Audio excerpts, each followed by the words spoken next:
Nous sommes de retour pour vous parler football bruxellois qui sera à l'honneur ce jeudi sur la scène européenne. L'Union Saint-Gilloise va faire ses débuts en Europa League alors qu'Anderlecht découvrira la Conference League. Grégory Yenko, bonjour. Bonjour. Alors on va faire le point avec vous sur ces deux matchs européens.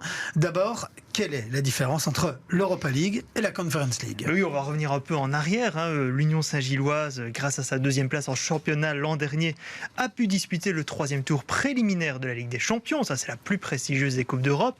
Ils ont été éliminés par un but d'écart par Glasgow Rangers. Mais donc, ils sont reversés en phase de groupe de l'Europa League. Ça, c'est la deuxième Coupe d'Europe en termes d'importance. Anderlecht, pour sa part, a terminé troisième du championnat et est passé donc par le troisième tour préliminaire de la Conference League. Donc, cette nouvelle Coupe d'Europe qui a été créée la saison dernière. Alors, d'aucuns diront que cette troisième Coupe d'Europe, elle a été créée surtout pour des raisons financières et pour permettre à l'UEFA de récolter un peu plus de droits TV.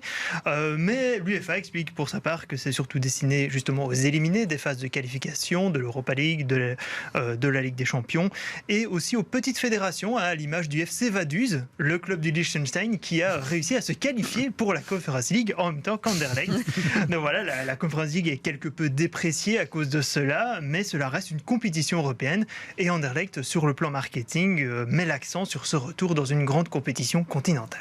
Ok, alors parlons d'abord de l'Union Saint-Gilloise qui va donc faire son grand retour en phase de groupe de l'Europa League et ce sera pour ce premier match face à une autre Union, celle de Berlin. Que peut-on attendre de l'équipe de Karel Gerhardt ce soir ? Oui, c'est quand même une première en 60 ans que l'Union arrive en phase de groupe d'une compétition européenne. Alors maintenant, ils ne veulent pas se mettre de pression. Ça a déjà été un peu une grosse surprise de les voir deuxième du championnat et de les voir arriver comme ça en Europe. Donc Karel Gerhardt se veut réaliste. Il dit il ne faut pas oublier qu'on était dans le pot 4, c'est-à-dire le pot des moins bien classés au niveau européen. Donc sortir de cette phase de groupe avec une qualification serait déjà un exploit pour le club saint-gillois. Alors donc ce premier match, il sera intéressant déjà en Allemagne contre l'Union Berlin. Donc aussi une surprise du championnat allemand depuis son retour en première division en 2019.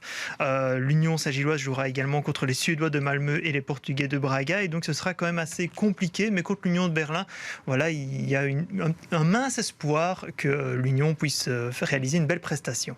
Le Sporting d'Anderlecht maintenant qui fait également son retour en Europe après 4 ans d'absence. Donc les Mauves, eux, ils jouent à domicile contre les Danois de Silkeborg. Donc la pression sera importante au Lottopark. Oui, déjà un match à domicile en Europe, c'est toujours compliqué. Voilà, c'est le premier match en phase de groupe pour Anderlecht depuis un nul contre le Dynamo Zagreb en 2018 en Europa League. Donc c'était un retour en Europe très attendu par les supporters.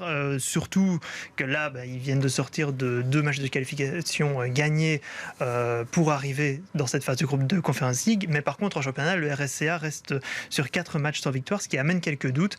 Felice Mazzu affirme, lui, qu'il n'y a pas de pression, qu'un match de Coupe d'Europe, c'est toujours différent qu'un match de championnat, que ça offre une énergie différente. Donc voilà, avec ce match à domicile pour démarrer contre Silkeborg, qui a lui été battu en barrage de l'Europa League, ça reste normalement un adversaire à la portée des mauvais blancs. Les matchs seront par contre plus rudes contre les Anglais de West Ham et les Roumains du Steaua Bucarest. Ça, ce sera les autres membres du groupe d'Anderlecht en Conference League.